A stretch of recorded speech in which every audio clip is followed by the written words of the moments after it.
Praise the Lord. யாக்கோபு 4:4 உலக சிநேகம் தேவனுக்கு விரோதமான பகை என்று அறியீர்களா? உலகத்துக்கு சிநேகிதனாய் இருக்க விரும்புகிறவன் தேவனுக்கு பகைஞனாகிறான் அப்படின்னு நம்ம வாசிக்கிறோம். அதனால நிறைய பேர் என்ன செய்யறாங்கன்னா, மற்ற மக்களோட நெருங்கிறது கிடையாது, ஃப்ரெண்ட்ஷிப் வச்சுக்கிறது கிடையாது, கொஞ்சம் தள்ளியே இருக்கிறது, சும்மா ஒரு பேருக்காக பேசிக்கிறது.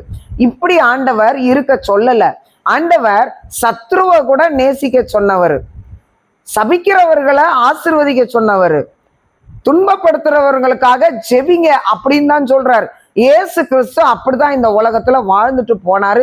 நமக்கும் அதே வழியை தான் காட்டிட்டு போயிருக்காரு. அவர் நடந்த வழியில நம்ம நடக்கணும், அவர் செய்து காண்பித்ததை அப்படியே நம்ம கடைபிடிக்கணும். அதுதான் கிறிஸ்தவ வாழ்க்கையா இருக்குது. எந்த மனுஷனையும் வெறுக்க கூடாது. இந்த வசனத்தை நல்லா கவனிச்சு பாருங்க. உலகத்துக்கு சிநேகிதனாய் இருக்க விரும்புகிறவன் தேவனுக்கு பகைஞன் அப்படின்னு தான் சொல்லுதே தவிர, உலகத்தானுக்கு சிநேகிதனாய் இருக்க விரும்புகிறவன் அப்படின்னு மனுஷனை சொல்லல. உலகத்துல வாழ்ற மனுஷனை சொல்லல. உலகம் என்கிற பாவத்தை விரும்பி அதுல உழண்டு அதுக்கு அடிமையாகிற ஒரு காரியத்தை தான் தேவனுக்கு விரோதமான பகைன்னு ஆண்டவர் சொல்றாரு பாருங்க.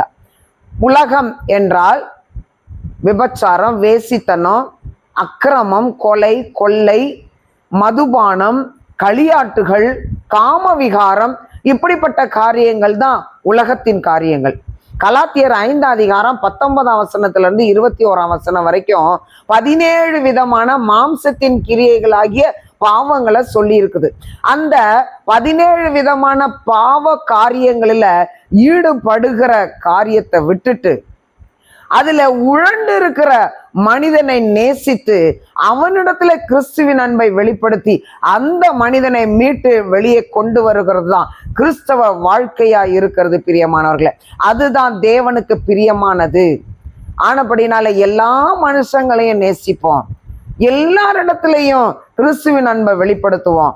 நம்ம அந்த காரியத்துல விழுந்து விடாதபடிக்கு அவர்களோடு கூட இருந்து அவர்களை மீட்டெடுக்கிற வழியை தான் பார்க்கணுமே தவிர, நம்ம அவங்க போன அந்த பாவத்துல விழறதுக்கு வழி வைக்க கூடாது. தேவனுடைய கரத்துல நம்மளை முழுசா ஒப்பு கொடுக்கும் பொழுது கர்த்தர் நம்மை சுற்றி வேலி அடைத்து அவர் பாதுகாத்து கொள்ளுவார். மற்றவங்களை நேசிப்போம், மீட்டு எடுப்போம், கிறிஸ்துவுக்காக ஓடுவோம், செயல்படுவோம். தேவன் தாமே நம்ம ஒவ்வொருவரையும் அளவில்லாம ஆசீர்வதிப்பார். ஆமென்.